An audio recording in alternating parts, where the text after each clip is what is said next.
to. Update ulit sa aking mga chickens. Makikita nyo,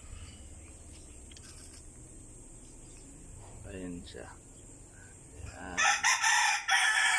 Mangingitlog na yan. Pangalawang itlog ulit. Sana makarami.